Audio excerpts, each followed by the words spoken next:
Parents actually ఈ admit కార్డ్లో ఏమేమి ఫిల్ చేయాలి, అసలు ఎగ్జామ్కి ఏం తీసుకెళ్ళాలి అనేది మనం డిస్కస్ చేద్దాము. మామూలుగా ఇక్కడ అడ్మిట్ కార్డ్లో ఫస్ట్ ఇక్కడ సెల్ఫ్ డిక్లరేషన్ అని ఇక్కడ ఒక ఉందన్నమాట.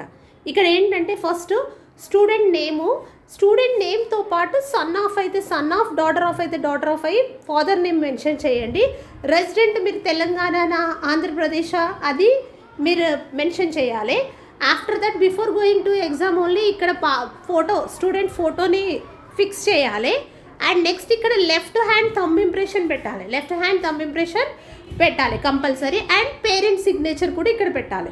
కానీ ఇక్కడ క్యాండిడేట్ సిగ్నేచర్ ఏదైతే ఉంది కదా అది మాత్రం ఇన్ ఫ్రంట్ ఆఫ్ ద ఇన్విజిలేటరే పెడతారు. మీరు ఓన్లీ ఈ అడ్మిట్ కార్డ్లో ఇక్కడ candidate signature and thumb impression, left hand thumb impression, parent signature, ఇక్కడ డీటెయిల్స్ మాత్రం student name with father name entry చేయాలి.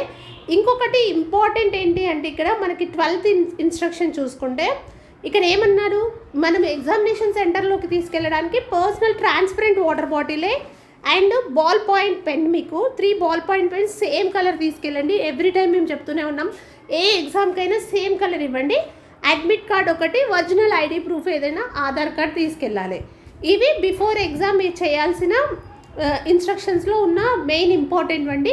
అండ్ ఎవ్రీ ఇయర్ ఎగ్జామ్ వచ్చేసి మామూలుగా మార్నింగ్ టైం ఉంటుంది, బట్ ఈ ఇయర్ మాత్రం ఎగ్జామ్ 2 to 4:30. మీరు ఎగ్జామినేషన్ సెంటర్కి 12 PM నుంచి అలో చేస్తారు. లాస్ట్ గేట్ ఎంట్రీ క్లోజ్ అయినది 1:30 PM వరకు ఉంటుంది. అలాగే మీరు ముందు రోజే మీకు ఎగ్జామ్ సెంటర్ ఎక్కడ పడిందో దాని లొకేషన్ చూసుకుంటే మీకు ఈజీ అవుతుంది. ఇవి ఫాలో అవ్వండి. All the best to the children. Thank you.